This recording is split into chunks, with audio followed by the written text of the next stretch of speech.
O Gol pelo Mundo. Olá para você que acompanha tudo sobre futebol em ogol.com.br. Meu nome é Carlos Ramos e está começando o Gol pelo Mundo, que fala sobre tudo o que acontece no futebol internacional. Vamos para o episódio 16 e com uma cara um pouco nova, renovada, e no que rola por aí, teremos um tema base para refletirmos e discutirmos com mais profundidade. No caso deste programa, vamos falar de um assunto que deu o que falar no final de semana: os protestos de parte dos ultras do Bayern no jogo contra o Hoffenheim. Comigo, Caio Fiuza e Paulo Mangerotti, para discutir esse tema, e vamos logo ao que interessa. O que rola por aí? O Bayern goleava o Hoffenheim por 6-0, quando o árbitro da partida, Christian Dinger, interrompeu por conta de xingamentos e protestos da torcida bávara. Os ultras do Bayern de Munique direcionavam palavras e faixas de protesto contra Dietmar Hopp, investidor do Hoffenheim. Os torcedores são contra os clubes que tenham grande aporte de empresas ou que pertençam majoritariamente a empresas. Os jogadores passaram a tocar a bola em forma de protesto ao ato dos torcedores, e Rummenigge, presidente do Bayern, se solidarizou com o Hopp, que é dono da empresa de software SAP e dono do Hoffenheim. Dito isto, queria saber de vocês, Caio, primeiramente, o que você achou desses protestos, dessa confusão toda que aconteceu lá na Alemanha? Olá, Carlos, Paulo e ouvintes de O Gol pelo Mundo. Eu acho que o caso acabou tomando uma proporção muito maior do que eu até esperava, né? Porque pelo que eu vi, assim, os insultos não foram nada diferente do que a gente vê aqui no Brasil a jogadores, a técnicos e árbitros, e até mesmo a dirigente, né? Quando a torcida tá com raiva, tá chateada com o desempenho do time e tal. Sobre a motivação, né? Eu acho que é a realidade do futebol, né? Atual, ter esses investimentos nas equipes, acho que é uma coisa benéfica. Lógico, eu gosto dos times de tradição, gosto de ver as grandes camisas bem, né, nos campeonatos locais, mas eu acho que esses investimentos são benéficos para trazer entretenimento, para alavancar novas equipes ao cenário tanto local quanto nacional. Então, outros temas, né, eu acho que merecem mais holofote, mais repercussão do que um protesto contra um investidor de um clube. E a gente fala, né, Paulo, para colocar você na roda aqui, de um time que recentemente jogou a Liga dos Campeões, mas que atualmente não vive lá uma grande fase, tanto que levou de 6-0 no jogo. Exatamente, Carlos, olá, Caio, nossos ouvintes. Me causa um pouco de estranheza, apesar de existir um contexto por trás desses protestos, afinal, está um tanto relacionado com a ascensão do RB Leipzig agora e todo esse movimento de clubes e empresa, mas me surpreende um pouco, de qualquer forma, os protestos neste momento. O Hoffenheim subiu para a primeira divisão do campeonato alemão, para a Bundesliga, em 2008, né? E desde então fez várias campanhas tímidas, geralmente de meio de tabela, mas há 2 temporadas disputou a Liga dos Campeões. Na temporada 17 e 18 disputou uma Liga dos Campeões, na temporada 18 e 19 disputou a Liga dos Campeões. Nessa temporada já não disputa ao último campeonato, já vinha em queda, e é um clube, né? É o ex-clube do Roberto Firmino, do Joeliton. Então, mas neste momento o Hoffenheim não tem grande investimento, né? Me surpreende um pouco, então, esse protesto neste momento, porque eu não vejo muito um porquê ou de onde saiu essa raiva de momento contra o bilionário dono da SAP, o Hopp. É verdade. E, como eu disse, o Rummenigge, né, presidente do Bayern de Munique, se solidarizou com o Hopp, né, que é o grande investidor. E para a gente ter, assim, um contexto maior sobre essa situação, né, de como é que funcionam os clubes na Alemanha, a gente sabe que no Brasil os clubes, eles são associações, né? E no futebol alemão é meio dividido, né? Os clubes, eles têm que, por estatuto e por norma lá na Alemanha, os clubes têm que ter parte de empresas, ok? Pode ter parte de empresa, mas grande parte da associação. Então, é a regra do 50+1, né, Caio? Isso, exatamente. Na Alemanha tem essa regra que, através, né, da federação, que é 50+1, totalizando 51% pertencente à associação e os outros 49% podendo ser de investidores. Só que no caso do Hoffenheim, o Hoffenheim acabou se aproveitando de uma brecha, né, no estatuto, que é quando uma equipe recebe um investimento de longo prazo, no caso há mais de 20 anos, de forma ininterrupta, esse investidor, essa empresa pode ser dona da equipe. E assim, rapidinho, o Paulo, para terminar de contextualizar, por exemplo, o Bayern de Munique, né, que foi a torcida do Bayern de Munique que protestou, 75% das ações do Bayern de Munique pertencem à associação do clube, né, e 8% pertencem à Audi, 8% à Adidas e 8% à Allianz, inclusive, que dá nome ao estádio. Porém, como o Caio falou que o Hoffenheim é uma exceção, existem outras exceções, que são, por exemplo, o Bayer Leverkusen, que 100% das ações pertencem à Bayer, indústria farmacêutica, e o Wolfsburg, que 100% das ações pertencem à Volkswagen. Nestes dois casos, a brecha é que as empresas fundaram os clubes, né? Então elas puderam continuar com 100% das ações. E há outro caso que é o Red Bull Leipzig, né, que 100% das ações pertencem à Red Bull, só que a Red Bull ela burlou, entre aspas, esse estatuto da regra do 50+1, e ela própria criou uma associação no qual os membros são funcionários, né, e membros da Red Bull. Paulo, você ia falar alguma coisa? Então, justamente sobre essa regra, né, da Alemanha, desse 50+1, e no caso do Hoffenheim, essa possibilidade do Hopp se tornar dono do clube depois de 20 anos de investimento ininterrupto, já me parece minimamente, eu acho que poderia dizer razoável, porque você imagina, Carlos, Caio, o Abramovich se tornou dono do Chelsea da noite para o dia. Ele chegou, fez o aporte, o investimento e é o dono do Chelsea desde então, sem ter nenhuma relação passada com o Chelsea. Isso aconteceu com os donos do Liverpool também, do United, do City e de outros clubes pelo mundo. Então, o Hopp, esse 20 anos de investimento ininterrupto vem de um clube que saía da terceira divisão da Alemanha, de uma cidade que tem 3 mil habitantes. Então, assim, segundo, né, a gente vê, eu não posso dizer aqui qual é a relação de sentimento dele com o clube ou não, mas segundo relatos, ele é torcedor do clube, por isso ele faz esse investimento há 2 décadas no clube. Então, me parece pelo menos minimamente razoável diante de um panorama internacional que super investidores chineses, russos, aparecem da noite para o dia se tornando dono de clubes. O Hopp, pelo menos, tem um histórico grande já de investimento, de relação afetiva com o Hoffenheim. E eu acho... Só acrescentando 2 coisas rapidinho. Também teve protesto, né, contra o Hopp no jogo entre Union Berlim e Wolfsburg, o que torna mais estranha ainda a situação, porque é um jogo que não envolvia o Hoffenheim e que envolvia o Wolfsburg, né, que é, como você citou, Carlos, que pertence à Volkswagen. E até citando do Leipzig, sobre a manobra que a Red Bull fez, como a Bundesliga não permite, né, a inclusão de nome de empresas no nome do time, o Red Bull foi substituído por Rasenballsport, que significa esporte com a bola na grama. Então, por isso que fica RB Leipzig. E até comentando já sobre essa parte da Inglaterra, acho que tem uma grande diferença aí de cultura, né? Na Inglaterra está muito mais aberta a esses investimentos, né? Como o Paulo citou, do Chelsea, já ser uma equipe até tradicional, mas não com tanta relevância no cenário inglês e europeu, da noite para o dia montar uma super equipe, ser bicampeã inglesa, passar a disputar a Liga dos Campeões, conquistar a Liga dos Campeões antes mesmo que o Arsenal, né? Que acredito que seja a maior equipe aí de Londres, talvez a terceira do país, atrás de Liverpool e Manchester United.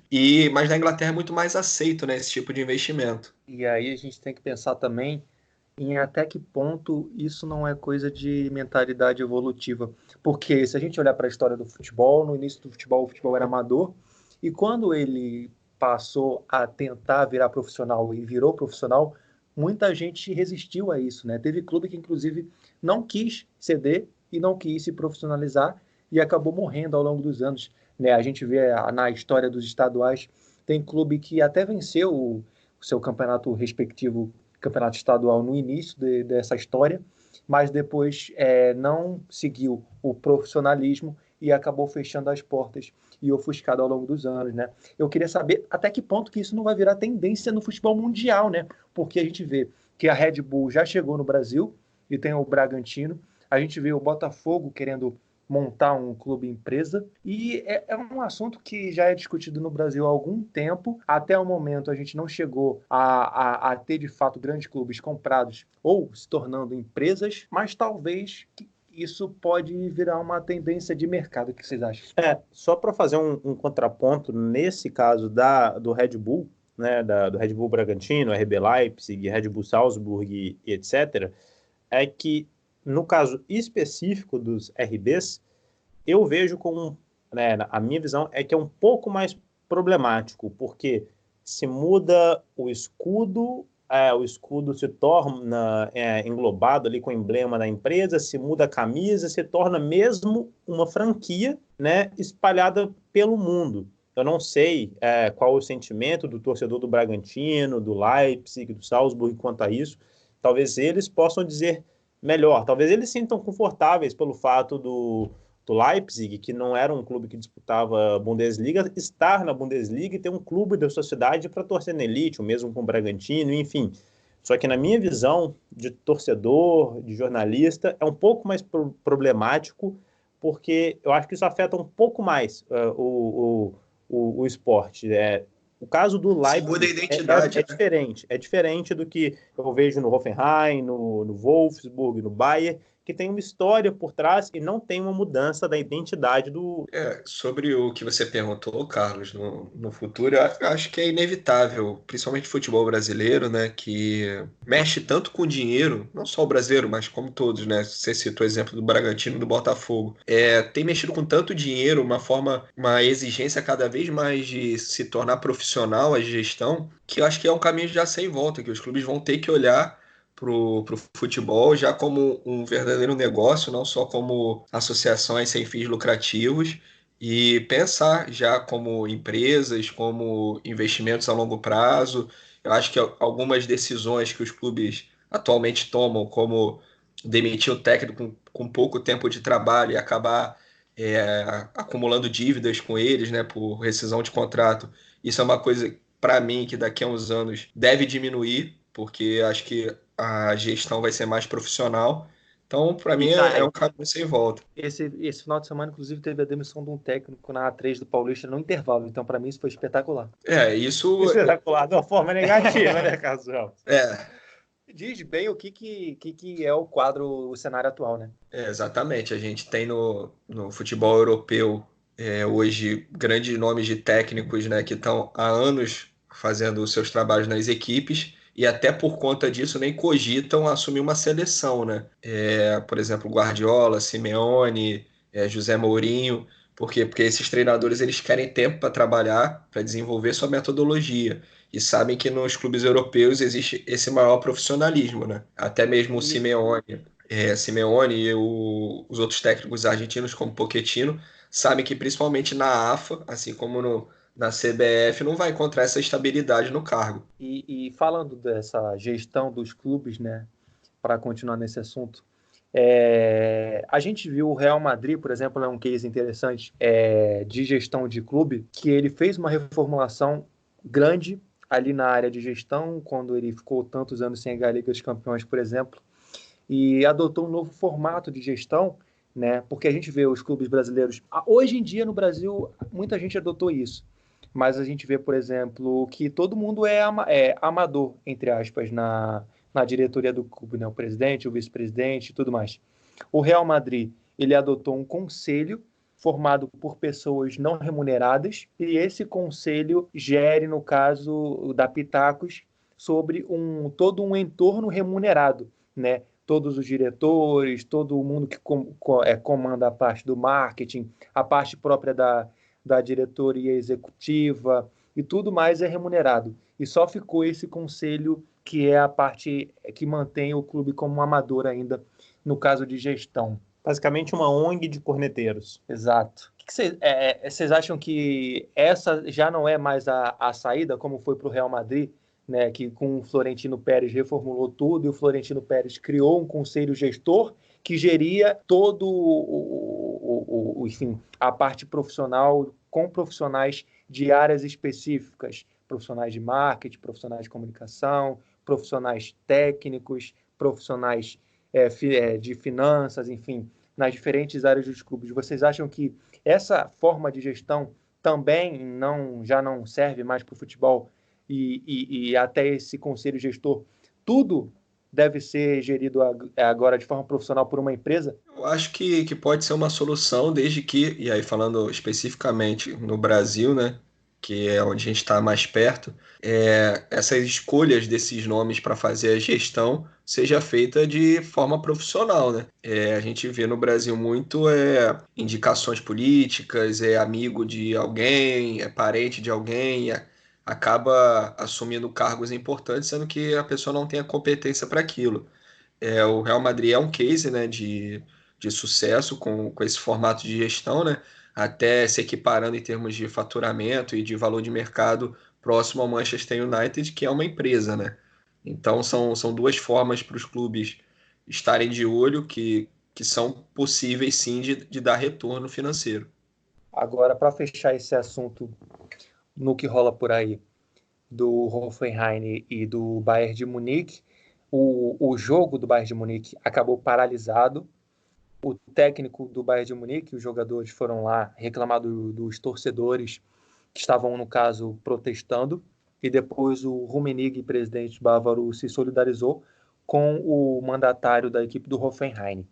E aí surgiu na internet várias críticas em diversos sentidos. E uma delas era a respeito da paralisação da partida, né? E questionou por que a partida foi paralisada, enquanto que em alguns casos, eu vou citar um aqui, o defensor Joga Torunga do Hertha Berlim foi expulso no jogo contra o Schalke 04 pela Copa da Alemanha. O jogo terminou 3-2 para o Schalke no dia 4 de fevereiro. Os torcedores do Schalke teriam imitado macacos para provocar o zagueiro, que acabou perdendo a cabeça, discutiu com o técnico do Schalke e acabou sendo expulso de campo. A partida não foi paralisada. A gente tem no futebol alemão um caso que é diferente em contrapartida, né, num jogo entre o Münster e o Wolfsburg Kickers. O árbitro interrompeu o confronto no minuto 85, quando o Leroy Coadwo foi alvo de insultos racistas. A torcida da casa logo denunciou quem insultou o jogador, e os jogadores dos dois times foram abraçar o Leroy e o jogo foi interrompido, né? Ou seja, a gente vê alguns casos. E aí, fazendo uma discussão mais global, não só na Alemanha, mas em toda a Europa, a gente vê vários casos de racismo durante o jogo. A maioria dos jogos, eles não são interrompidos, né? A gente lembra do Tyson na Ucrânia, que ele sofreu racismo, chutou a bola para fora e acabou expulso de campo. Teve o caso do Marega em Portugal no jogo contra o Vitória Guimarães, que a gente chegou a comentar no podcast passado sobre isso. E além do fato, eu quero jogar aqui na roda, além do fato do jogo não ser paralisado, a reação dos companheiros, dos jogadores que, no caso, por exemplo, do Tyson e do Marega foi interessante a gente ver a imagem que o pessoal não queria que o Marega saísse de campo de jeito nenhum, tava todo mundo empurrando o Marega para ele ficar em campo e ninguém querendo entender o porquê que ele saiu do campo. Vocês acham que faltou solidariedade nesses casos? Eu acredito que, primeiro de tudo é que um erro não justifica o outro, né? Ter paralisado o jogo na Alemanha pela questão do Hop não quer dizer que por terem não paralisado ou paralisado nos casos de racismo foi certo ou errado, né? Deveriam ter paralisado em todos os casos. Uhum. Sobre essa questão dos jogadores, eu acho que é um pouco do reflexo, né?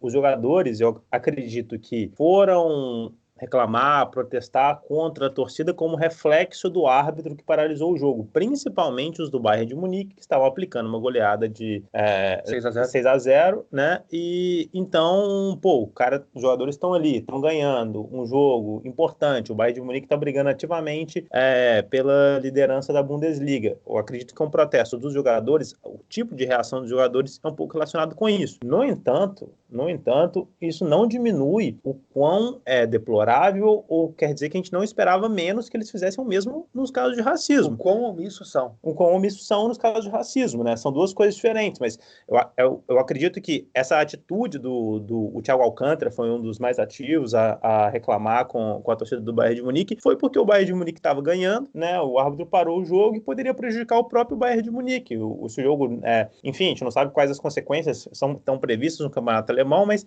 se o jogo fosse anulado, ou se ele tivesse que ser disputado os 15 minutos finais em outro dia. Então, acho que é um pouco do reflexo da atitude que o árbitro tomou. Só que, independente disso, né, os jogadores têm que ser mais solidários em casos de racismo ou de outro tipo qualquer de ameaça no esporte. Isso a gente está comentando um jogo que estava 6-0, né? A gente poderia estar aqui falando de um jogo também que tivesse 0-0, 1-1, que seriam pontos que decidiriam o campeonato, né? Porque o campeonato alemão desse ano é um dos mais parelhos, né, dos últimos anos. Tem o Bayern, o Borussia, o Leipzig e o Mönchengladbach disputando o título. Me incomoda um pouco, sim, essa atitude em relação a esse protesto. E quando a gente vê casos, principalmente de racismo, muitas vezes quem acaba sendo punido é o próprio jogador, né? De levar cartão amarelo, ser expulso. Na questão do Marega, que vocês citaram, o que me incomoda também é os outros jogadores quererem decidir pelo Marega, né? A gente não sabe o que passa na cabeça do jogador quando é ofendido dessa forma. Eu entendo o cara não querer continuar em campo após ser insultado dessa maneira. Eu acho que tanto a federação, a arbitragem, até mesmo a FIFA, deveria pensar em alguma solução para quando o jogador é ofendido dessa forma em campo. Eu acho que as coisas ainda estão muito no ar, ainda tem uma penalização muito branda para esse tipo de casos dentro de estádios, que é uma coisa até que costuma se falar, né? Que no estádio pode tudo. Você pode ofender da forma que você quiser. As pessoas se transformam quando estão na torcida, né? Vai muito naquele efeito manada também. Um começa xingando, daqui a pouco você tem uma grande concentração de torcedores repetindo aquele mesmo ato. Então é começar a enxergar o estádio e o futebol como parte da sociedade mesmo, e não como algo isolado. Depois eu quero saber também de você que tá ouvindo a gente, a opinião sobre esses casos, tanto os casos de racismo, quanto o caso da paralisação no jogo da Bundesliga, e sobre clube e empresa, se pode ser a solução ou não para a sua equipe ou para o futebol do futuro, que a gente vem comentando aqui. E também quero saber de você a opinião sobre esse novo formato do que rola por aí, da gente debatendo aqui um tema específico ao longo de todo o quadro.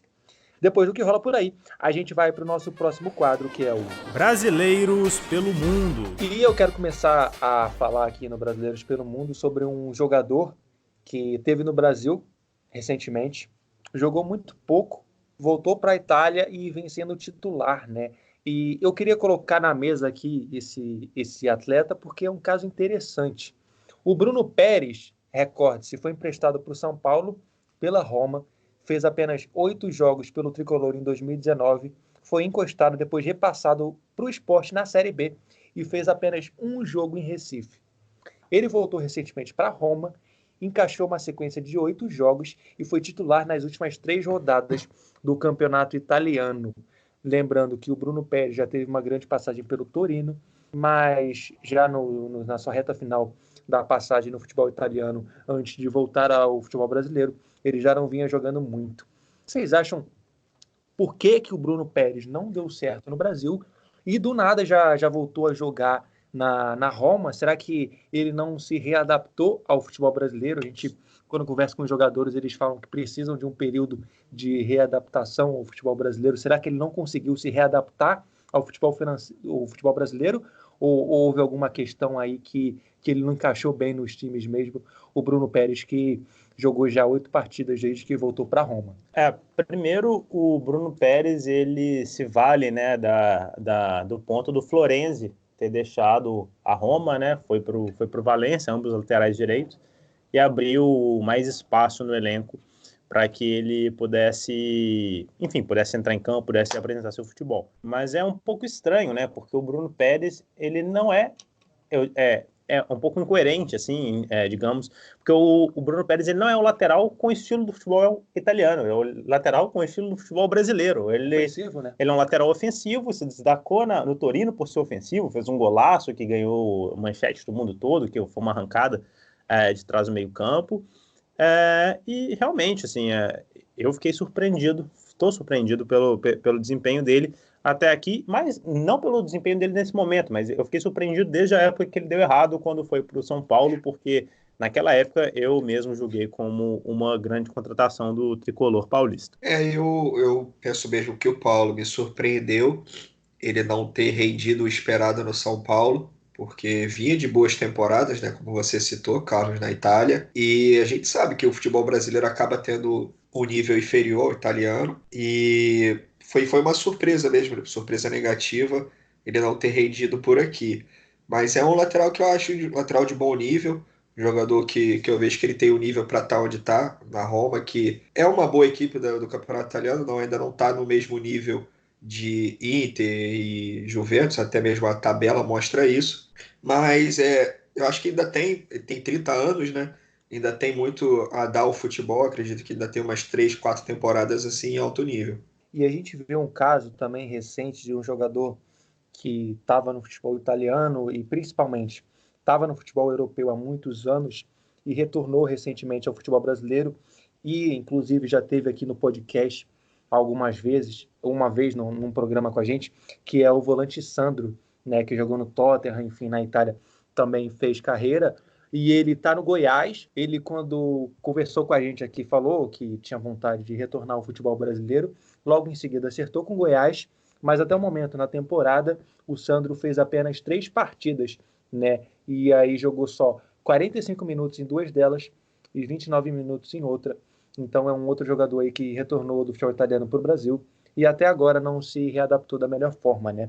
Também vamos ver se o Sandro, de repente, tem mais tempo e mais sequência, né? Muitas vezes os jogadores reclamam muito de falta de sequência, porque para o cara render o esperado dele, ele precisa estar em campo, ele precisa ter ritmo de jogo, ele precisa engrenar, ele precisa encaixar no time e ter sequência para isso. Vamos ver se o Sandro ele tem mais sequência com relação ao que teve o Bruno Pérez. A gente vai seguir na Itália, porque o Paulo traz um destaque do futebol italiano, né, Paulo? Exatamente. O meu destaque é o João Pedro Galvão. Ele já foi destaque aqui nos primeiros podcasts. Você que acompanha nosso podcast aí desde o início sabe. Eu mesmo já falei do João Pedro Galvão aqui. Só que... É um fã, né, Paulo? Sou um fã, mas é porque ele segue fazendo o que sabe de melhor, pelo menos com a camisa do Cagliari. Fez 2 gols na derrota do Cagliari para Roma, né? Que a gente estava falando aqui agora da Roma, por 3-2. Ele fez 2 gols, e esses 2 gols são especiais porque ele é o 4º jogador na artilharia do campeonato italiano nesse momento, né? Tá atrás do Immobile, do Cristiano Ronaldo e do Lukaku, e com 16 gols. Você sabe, Carlos... Lukaku, que loucura! O quê? Você sabe quem é o último? Quem foi o último jogador brasileiro a fazer 16 gols no campeonato italiano? Rapaz, não tem a mínima. Alexandre Pato, não? Não. O Pato e o Robinho fizeram 14 gols quando jogaram juntos no Milan. O Caio sabe que ele já tá coçando a língua dele para falar. Fala, Caio. Não, eu chutaria o Adriano, o Imperador. O último jogador a fazer 16 gols, o último brasileiro a fazer 16 gols em um campeonato italiano foi o Kaká, na temporada 2008-2009. Caramba, faz tempo então, nem o Pato, nem o Robinho, nem o Adriano. O Adriano chegou a fazer, sim, o Adriano fez 17 gols na temporada de 2005. Agora o João Pedro Galvão, ele está aí na corrida para alcançar outros 2 mitos, craques da história do futebol brasileiro, que é justamente o Adriano, né? Faltou 1 gol para ele igualar a marca do Adriano de 2005 e faltam 2 gols para ele igualar a temporada de ninguém menos que Ronaldo Fenômeno, que fez 18 gols em 97 98 pela Inter de Milão. É muito surpreendente, até porque o João Pedro, revelado pelo Atlético Mineiro, ele era uma espécie de segundo volante, né, um homem de meio campo, foi para o Santos, não chegou a jogar tanto, não fazia tantos gols assim também, se destacou no futebol uruguaio, que é no mínimo curioso, né, e tá aí desandando de fazer gols no campeonato italiano e brigando com... Ninguém aqui tem menos que bola de ouro, não. Kaká, Ronaldo, o Adriano não tem bola de ouro, mas já foi chuteira de ouro e... O Adriano é de ouro em todo lugar, no coração de todo mundo. O Didico tá em nossos corações. Tá em nossos corações. O Paulo falou aí do João Pedro, né? Na passagem que ele teve pelo Atlético Mineiro, ele jogou 11 jogos no Campeonato Brasileiro, não marcou nenhum gol, e 2 na Sul-Americana também não marcou nenhum gol.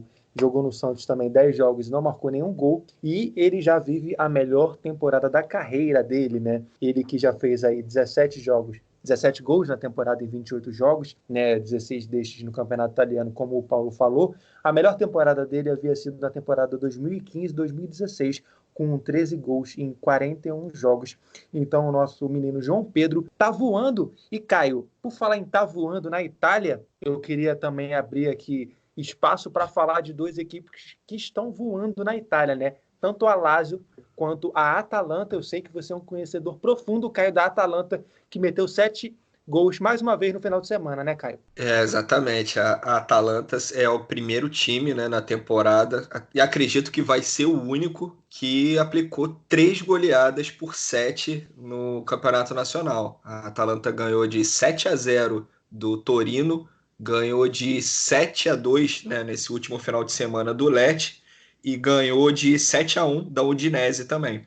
Então, obviamente, com esses números tem o melhor ataque do campeonato italiano, com 70 gols, 10 a mais do que a Juventus, 10 a mais que a Lazio, perdão, que é o segundo melhor ataque, com 60 gols. A Lazio que tem o Immobile, né, que é o artilheiro da competição. E a gente até divulgou, né, um texto sobre a Atalanta, de que todos esses 70 gols que a Atalanta marcou no campeonato italiano, nenhum foi marcado por jogador nascido na Itália, né? Então essa é uma curiosidade. A Atalanta que está muito próxima até das quartas de final da Liga dos Campeões, próxima também já de confirmar uma vaga na próxima Liga dos Campeões.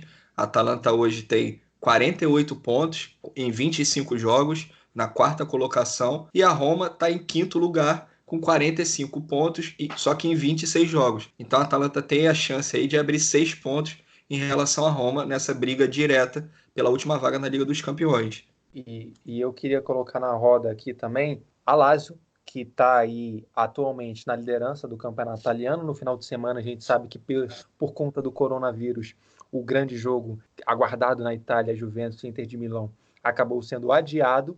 Então a Lazio está com um jogo a mais, venceu o seu jogo e assumiu a liderança do campeonato italiano, né? Será que, o questionamento que eu faço, coloco na roda aqui, será que a Lazio vai ter capacidade para brigar pelo título com a Juventus? Vai ser a Lazio que vai, enfim, acabar com a sequência soberana da Juventus no campeonato italiano? O que vocês acham? Antes de comentar, só para corrigir uma informação, alertado pelos nossos universitários, Ronaldo fez, na realidade, 25 gols na temporada 97-98, então ainda falta um caminhozinho, 9 gols para o João Pedro encostar nele. Mas ainda, enquanto a vida é a esperança. A vida é a esperança e está chegando no Adriano Imperador de todas as formas, já é uma marca louvável, ser o brasileiro com mais gols que o italiano em 12 anos. Os universitários não tem nada para fazer, né, rapaz? Sabem de tudo. Eles não, mas isso é importante para levar a informação correta ao ouvinte de O Gol pelo Mundo. Mas sobre a Lazio, guiada, né, por um artilheiro nato, que é o Immobile, pode fazer frente sim, é um time muito interessante, essa Lazio, né, o Immobile que não fez gol no final de semana, me surpreendeu, eu estava ali esperando que o Immobile fizesse gol, a gente aqui na redação do Gol estava apostando que ele ia fazer gol, foi lá, vi que a Lazio ganhou de 2-0, de 2-1, desculpa, não fez gol. Não perdeu dinheiro, então. Não perdi dinheiro porque não coloquei dinheiro, mas se tivesse apostado eu teria perdido. Mas a Lazio pode fazer frente sim, inclusive surpreendendo porque, ao que parecia, quem desbancaria essa Juventus seria a Inter de Milão, né, que acabou perdendo um pouco de força, está dividindo a atenção também com a Liga Europa, e a Lazio agora é a líder justamente pela questão do coronavírus e por essa paralisação, como vocês bem colocaram. Caio Fiuza tem alguma coisa a destacar da nossa Lazio? Sim, são duas coisas. A primeira, a gente estava anteriormente, né, falando sobre a continuidade, né, de técnicos no cargo. O Simone Inzaghi, técnico da Lazio, ele está desde abril de 2016, né, no comando, então ele já tem bastante tempo aí à frente da equipe, já conquistou uma Copa Itália na temporada 2018-2019 e 2 Supercopa Italiana, que foi em 2017 e 2019. E um fato que sempre me chamou a atenção na montagem do elenco da Lazio, né, de todas essas temporadas, é que a Lazio acaba investindo em 2 tipos de contratações, né, de jogadores vindo de, digamos assim, mercados alternativos, que é o caso do Thomas Stracocha, jogador albanês, do Bastos, zagueiro angolano, do Maruzic, montenegrino, do Vavro, que é eslovaco, do Lulic, que europeu vai bem forte, né? Exatamente. E o grande nome assim, ao lado do Ciro Immobile é o Milinkovic-Savic, né, o sérvio. Então eles acabam investindo muito nesse leste europeu, são mercados que acabam sendo mais baratos, né? A Lazio não tem esse poder de investimento como a Juventus tem. E também jogadores que são de mercados mais conhecidos, digamos assim, que acabam estando em baixa, né? Que é o caso do Lucas Leiva, que já não era titular absoluto do Liverpool, foi durante muito tempo, mas acabou se encontrando na Lazio. É o Ciro Immobile mesmo, teve uma passagem apagada pelo Borussia Dortmund, uma passagem constante pelo Sevilha e acabou se encontrando na Lazio, né? O Faro, o goleador dele, acabou retornando, né? Depois de uma boa passagem que ele teve pelo Torino lá atrás. Então é muito curiosa essa montagem de elenco da Lazio, né? E tem dado muito certo, mas eu acredito que todo o sucesso se deve ao Simone Inzaghi e ao tempo que ele já está à frente da equipe. E, Caio, voltando a falar de brasileiros pelo mundo, você vai na França destacar um jogador brasileiro que chegou recentemente, mas a princípio já fez toda a diferença no seu time, né? Exatamente. O meu destaque vai para o Bruno Guimarães, que está nesse início, né, de passagem pelo futebol europeu. Ele que deixou o Atlético Paranaense e assinou com o Lyon. Uma negociação até que surpreendeu muita gente, né, porque o Bruno Guimarães esteve muito perto do Atlético de Madrid, chegou a receber sondagem também do futebol inglês e acaba indo para o Lyon, que no cenário europeu não tem tanta força como já teve em alguns anos anteriores, especialmente quando tinha o Juninho Pernambucano em campo, né? Agora o Juninho Pernambucano faz parte da administração do clube. O Bruno Guimarães, nas últimas 3 partidas do Lyon, ele jogou as 3 como titular, jogou todos os minutos, e nas 3 partidas ele saiu de campo como o melhor em campo, né? Até mesmo na Liga dos Campeões, que foi o confronto contra a Juventus. Então é um início muito promissor dele. Ele que é um jogador que eu acho que inevitavelmente vai estar na seleção brasileira nos próximos meses.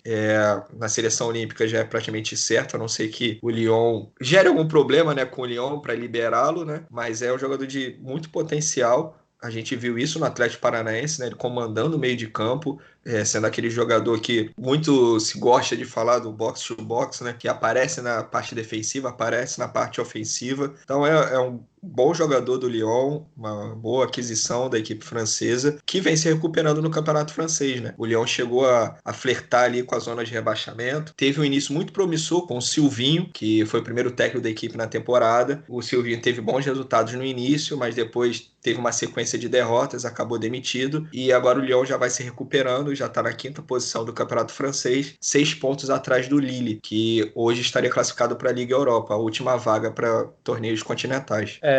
Falando do Bruno Guimarães, eu acho interessante que ele me parece, né, ele, o staff dele, os empresários, todos envolvidos nessa negociação, também um pouco por conta de não ter concretizado a ida para o Atlético de Madrid, mas com uma leitura muito boa de saber para onde ir, né, porque hoje a gente tem muitos jogadores que saem direto para o Barcelona, para o Real Madrid, para o Manchester City, enfim, que vão direto para os maiores do mundo, saindo do futebol brasileiro e acabam por não jogar tanto, né, jogar de forma infrequente ou dar um passo atrás, serem emprestados depois para outros clubes. E o Bruno Guimarães chegou num clube no patamar, não digo no patamar do futebol dele, que eu acho que o futebol dele pode ser até dos maiores do mundo, mas assim, ele chegou num clube em que ele chega, veste a camisa, entrega, 3 vezes o melhor em campo, em 3 partidas, para mostrar, estou aqui, jogo muito e posso ir além, entendeu? É uma escolha perfeita, assim, para a carreira dele, pelo menos para esse início de passagem na Europa, que eventualmente pode se tornar aí, quem sabe, um Juninho Pernambucano do Lyon, ou pode também sair do Lyon para alçar voos maiores, mas eu achei uma escolha que vem se mostrando até um momento muito feliz, por mais que seja um pouco cedo para fazer essa avaliação. E até, Paulo, além de ele não ir para um time grande, ele na escolha do Lyon ao invés do Atlético de Madrid, ele escolheu um time que busca mais ter a bola e jogar mais futebol do que o Atlético de Madrid. Eu acho que não se encaixaria na filosofia de jogo proposta pelo Diego Simeone. E, para falar um pouco do Bruno Guimarães, eu queria trazer alguns números aqui para a mesa. Na vitória sobre o Saint-Étienne, na última partida do campeonato francês, o Bruno Guimarães deu 90 passes, errou só 6 e teve 93% de sucesso nos passes, o maior percentual entre os atletas que foram titulares na partida, né? Ele foi o jogador da equipe do Lyon com mais tempo com a bola nos pés, ou seja, do tempo que o Lyon tinha a bola nos pés, ele ficou 10% com ela. E o segundo jogador que mais tocou na bola, 104 toques. Ele fez 3 roubadas de bola e ele é a figura central no 4-4-3 do Lyon, né? Às vezes a gente vê o Lyon jogando com 3 zagueiros, mas mesmo assim no meio campo de 3 meses, ele é a figura central ali, com o Aouar e o Tossar pelos lados, e ele vem se mostrando um jogador muito importante para essa equipe do Lyon, e que eu acho que também não deve ficar muito tempo por lá, né? Só para exemplificar um pouco a minha fala, já falei muito, mas vou entrar aqui novamente, porque eu acho que o que o Carlos apresentou é perfeito para exemplificar um pouco. Esses números do Bruno Guimarães, o estilo de jogo dele, a posição dele, encaixa perfeitamente com o que é o Arthur no Barcelona. O Arthur ele não é titular absoluto, mas ele é titular do Barcelona, às vezes joga, às vezes não. Só que o Arthur ainda não conseguiu reproduzir o que ele mostrava no Grêmio e muitas vezes foi questionado lá no Barcelona, mesmo ele sendo titular. O Bruno Guimarães já vai se provando isso no Lyon e sinceramente, não me assustaria eventualmente o Bruno Guimarães sendo consultado no futuro para jogar no Barcelona e quem sabe até ali para a posição que joga o Arthur. Não falo que ele vai substituir o Arthur, não tem nada a ver com isso, mas com esses números, com esse estilo de jogo, ele já chega provando no cenário europeu, né, num clube com patamar em que ele consegue apresentar esse futebol e que talvez pode mostrar para um Barcelona da vida que ele pode ser um investimento interessante e que vai chegar lá mais pronto. Até porque ele está mais para o Busquets, né, como figura central do Barcelona, no meio-campo do Barcelona, e o Arthur e o De Jong mais para o lado. O Caio ia falar alguma coisa? Sim, eu ia fazer alguns comentários, né? Primeiro é que a média de idade do elenco do Lyon é de 24,07 anos, né? Então é um elenco bem jovem. O Lyon que tem um histórico de revelar, né, jogadores como o Benzema, o Fekir, agora o Aouar, que é a grande joia da equipe, né? Então o Bruno Guimarães está num clube que gosta de trabalhar com jogadores jovens e quem também tomou o mesmo caminho que ele, já pensando nessa projeção para o cenário europeu, foi o Jean Lucas, né? Revelado pelo Flamengo, que teve uma rápida passagem pelo Santos e que está lá no Lyon. E eu queria também deixar aqui levantar, né, um debate aqui entre nós. A gente vê Jean Lucas e Bruno Guimarães no Lyon, no Mônaco, o Gemerson, o Jorge, também o Fabinho passou por lá. Queria saber se vocês acham que o futebol francês, né, com exceção do Paris Saint-Germain, que hoje está em outro nível, é outra mentalidade, né? Uma mentalidade muito mais continental. Se essas outras equipes do futebol francês podem ser esse primeiro estágio para os jogadores brasileiros, para se afirmarem, se adaptarem a uma cultura diferente. Eu acho que mais por, não sei o que o Paulo acha, mas eu acho que mais por questão mercadológica do que em si futebol, né? Em termos de futebol, eu acho o campeonato francês meio chato, meio abaixo das principais ligas do mundo, mas em termos de mercado é onde os jogadores brasileiros estão se encaixando bem, né? A gente tem o Diego Giaretta, a gente tem o próprio Otávio, enfim, tem vários nomes brasileiros aí, Luiz Araújo, vários nomes brasileiros na França, Paulo. Eu acredito que possa ser sim, né? Vai parecer que eu estou contradizendo um pouco do que eu disse em relação ao Bruno Guimarães, mas é só preciso entender o contexto de cada jogador, né? O Jorge não chegou a fazer tanto sucesso assim no Mônaco, saiu, voltou. O Gemerson também teve um pouco de dificuldade, saiu num auge, né? Estava jogando muita bola no Atlético Mineiro.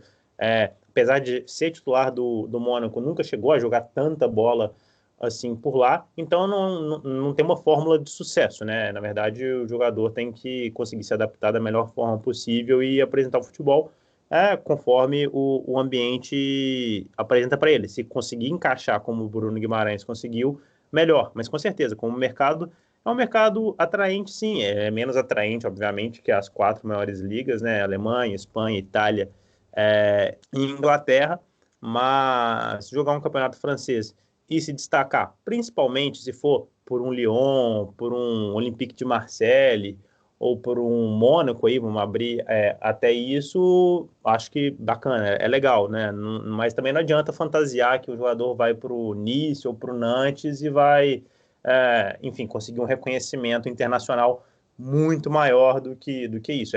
Aí já é uma caminhada um pouco mais longa, o jogador se transferir para o Nantes, fazer grande temporada no Nantes, não sei quanto tempo ele leva para chegar no patamar que ele está imaginando. Digamos que é um pouquinho melhor que ir para o Campeonato Português, que é um mercado que atrai muitos jogadores brasileiros, mas com uma projeção aí, de repente, menor. Então vamos terminar o programa com gol, que o povo quer gol. Então vamos terminar o programa com o nosso último quadro. Tem gol, Brazuca! Tem gol Brazuca na Arábia Saudita. O Romarinho marcou 2 vezes na goleada do Al Ittihad sobre o Al-Shabaab por 5-1. Na Alemanha, Felipe Coutinho marcou 2 vezes na goleada do Bayern de Munique sobre o Hoffenheim por 6-0. E tem gol brazuca em Portugal. O Wellington Júnior marcou, mas o lanterna do português, o Aves, acabou derrotado pelo Paços de Ferreira por 3-1. Na Holanda, o zagueiro brasileiro Eric Boteguin marcou no empate entre PSV e Feyenoord por 1-1. Hamilton marcou para o Antalyaspor no empate em 2-2 contra o Fenerbahçe pelo Campeonato Turco. No Campeonato Espanhol, Charles marcou 2 vezes na vitória do Eibar sobre o Levante por 3-0. E teve gol do destaque aqui da gente, teve gol brazuca na Itália e quase hat-trick. O João Pedro marcou 2 gols, mas perdeu um pênalti perto do fim. E o Cagliari acabou derrotado pela Roma por 4-3. João Klaus, no dia do aniversário dele, marcou um hat-trick na vitória do Lask Linz sobre o TSV Hartberg por 5-1. E para fechar o gol brazuca, Ludmilla marcou 2 vezes para o Atlético de Madrid na vitória por 3-0 sobre a Real Sociedad. Maravilha, fechamos com chave de ouro, fechamos com Ludmilla. É hoje, Paulo Mangerotti, é hoje que você vai ativar o sininho, a sineta e tudo o que você quiser para receber as notificações do Gol pelo Mundo.